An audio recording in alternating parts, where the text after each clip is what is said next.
Okay, so sex work. We were kind of talking about this a little bit the other day, a week or so ago, I guess. I don't know. I post so much crap on Facebook that it's like, whatever. I saw.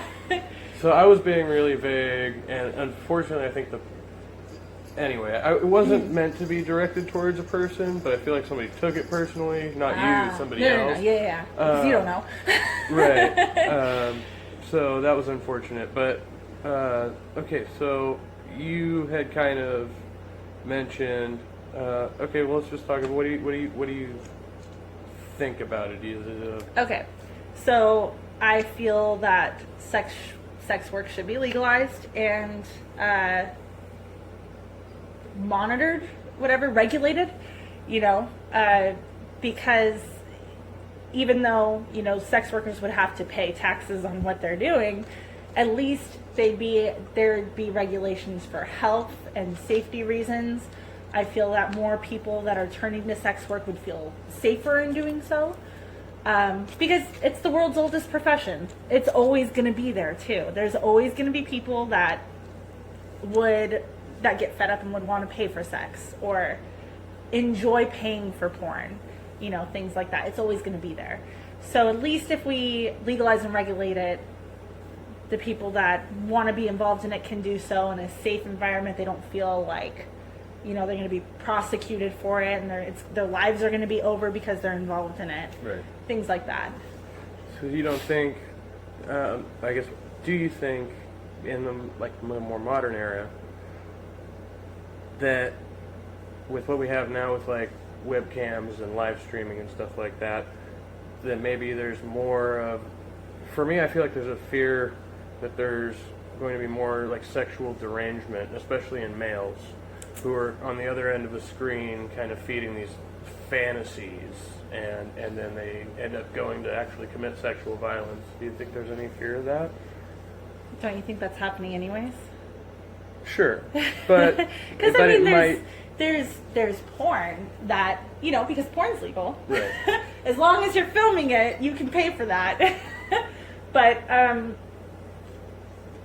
where they act out these fantasies, you got a bestiality thing. Well, there's people that dress up like animals and they're gonna go at it. Like there's things like that, and they might. I've met someone and cut someone out of my life that was into that and did go too far with it. So, I mean, it's not legal, and prostitution isn't legal, but it's still happening. Right. So, well, porn to some extent is legal. It's pretty easy to make your own porn these days. Sure. So I guess that's my feelings on it. It's something that's going to happen anyways. But, at least, if people can always say no too, and that's something with the safety and regulation, that's a bit more protected because I'm going to be honest, like as a woman, I know many girls that feel the same way. I've been through it. There's pressure to put out sometimes. Right. Especially if, you've been talking to someone, maybe you sold pictures or sold videos and now you're meeting up in person, giving the girlfriend experience or something like that. And now there's pressure to act when you don't want to. Right. And without the regulation, without, a designated place that has that kind of security, it's hard to say no. Or you're scared to say no. You'd rather just say yes, get it over with, and go. That was also an issue with a past partner of mine who had done porn online and had like fans overseas and stuff like that. Mm-hmm. So it wasn't a serious threat, but at the same time, she came to a point where she didn't really want to be communicating with these people, and they were still messaging her and stuff like that, and she felt kind of pressured to and guilty to block them. Yeah. Yeah, that's very common. And I've experienced it myself, but eventually you learn and you learn to do it. Right. And I have so many people on my block list now, but yeah, and I've been involved in sex work, and it would be nice to have it regulated and to feel safer. Now, going down to like the more of what I would call hardcore sex work, like when you're talking about like prostitution and stripping and things like that. Yeah. Now I run into, for me, I'm just gonna say, and it's probably like an emotional response. Sure. That, like, I would say, well, I wouldn't want my daughter doing that. Sure. That's the way I've, come to rationalize. Yeah, I don't know how thrilled my dad would be, to be honest. Thank God he's dead. That's horrible to say. Anyway. So I don't know. Maybe that's I don't know. What do you think about that? I understand that.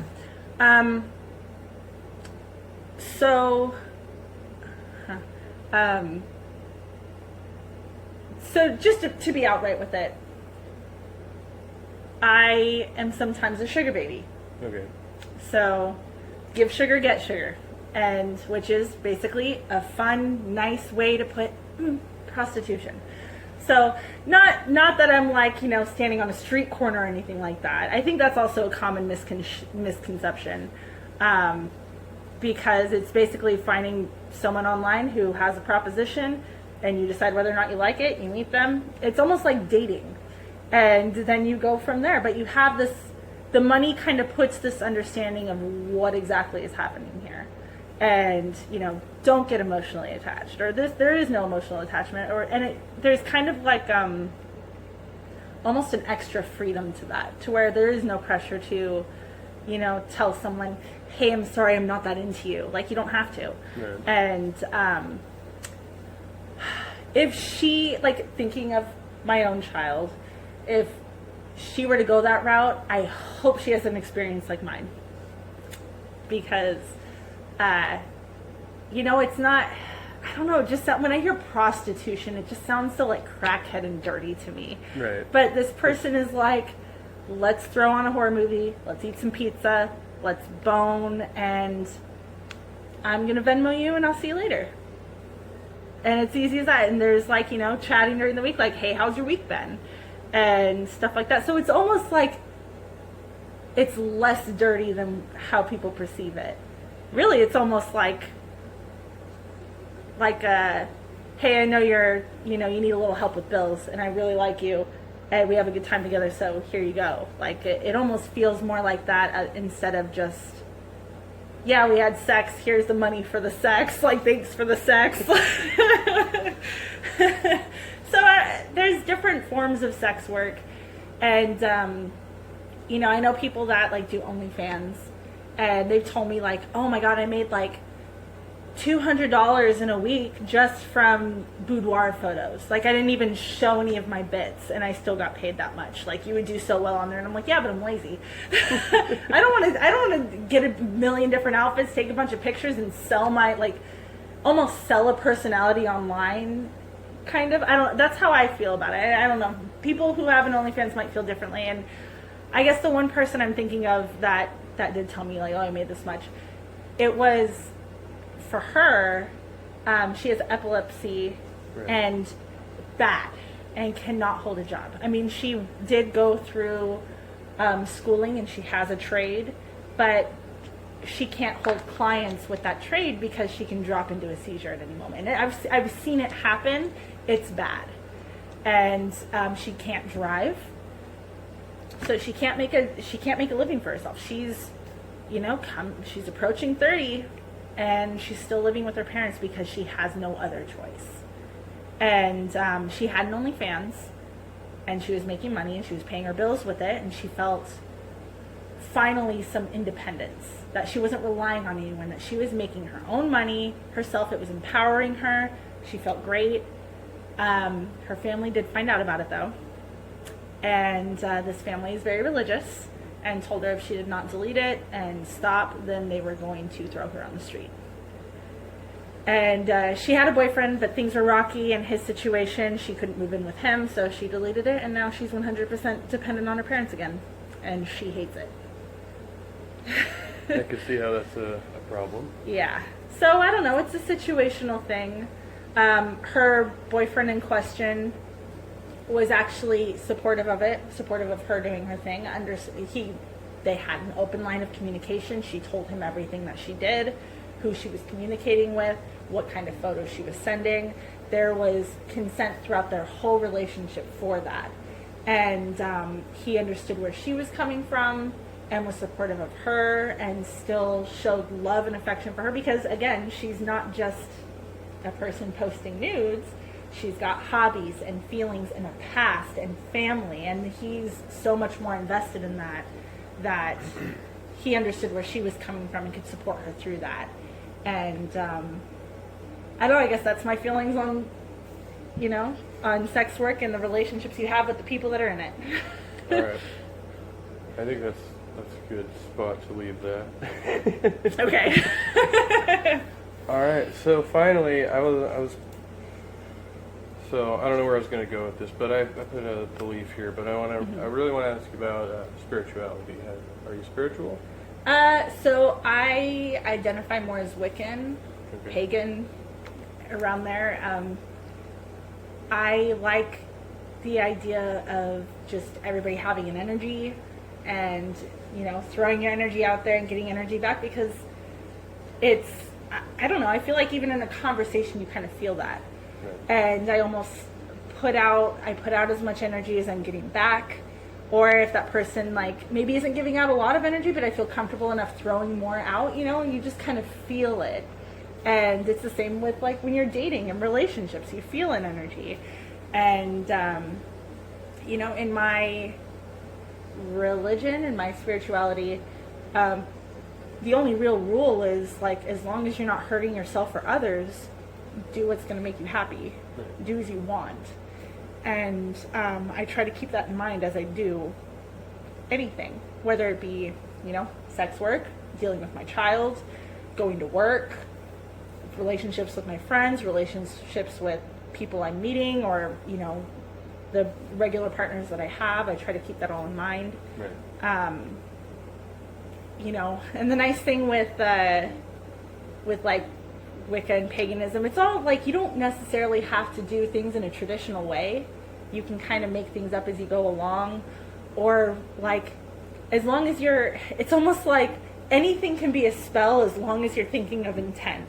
Right. Like if you're drinking a coffee and you're like envisioning yourself with more energy, like that's almost a spell, you know. And a lot of people, like, that's where like sex magic comes from, is like your orgasm has so much energy that, like, when you're like envisioning yourself, like, I don't know, reaching a goal, it's supposed to like help motivate you and like bring some invigoration to that. And, you know, hey, I found, like, with a few people I've known who were into Wicca, they describe it more like more self-empowerment is really what it's all about. It's like some way to enhance your own, like, willpower or whatever. Yeah, it's very much, it can very easily be a solitary religion. Doesn't have to be organized. Right. I don't know. It's kind of fun when it is. Have you looked into Buddhism much, as far as that goes? A little bit, and like just that kind of peaceful spirituality. I feel like it all kind of flows through one another. Right. Yeah, I've read a couple books by like Western scientists who became Buddhists, but they have this really powerful theory basically about, like, they're trying to basically prove the connectedness of all consciousness on like a quantum level, and it kind of relates back to the way Buddhism works and the karmic chain and stuff like that. So it's pretty interesting. I'll have to see if I can get you that book, The Geometry of Space and Consciousness. He actually has like a full equation and stuff. It's crazy. So, you know, I actually have a little collection of books relating to my spirituality, you know, reading tarot cards and you know, just different practices and how to practice, and again, it's like, it's all about whatever you want to do. That's that one singular rule. As long as you're not hurting anyone or yourself, that's the, I mean, and there's, like, you know, technicalities here and there. Like, technically I shouldn't be drinking. This is kind of, you know, low dose poisoning myself, but oh yeah, a medical thing, or huh? Is it like a medical thing, or? No, I mean, alcohol is like low. Oh, in general, yeah. Like, I'm a smoker, so I know. They say as long as you're not harming yourself or others, but really drinking, smoking, consuming things like that, like that's kind of harming yourself. But it's loose. It's a little loose. Yeah, well, it depends on your level. Make sure you're not, you know, that guy. I've been that guy. I guess if you're not if you're not consuming with the purpose to help to hurt actually yourself. Yeah. I think that's kind of where the line gets less blurry and a little bit more firm. Yeah. Absolutely. Yeah.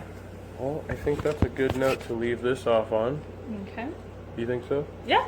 Unless you have any other questions lingering about any of the topics we went upon, I'm really don't. No, I mean, like, it's a rabbit hole. So, but you're very well spoken. I appreciate you doing this with me. Absolutely. It was Thank an you. Excellent conversation. Good. Stop this thing.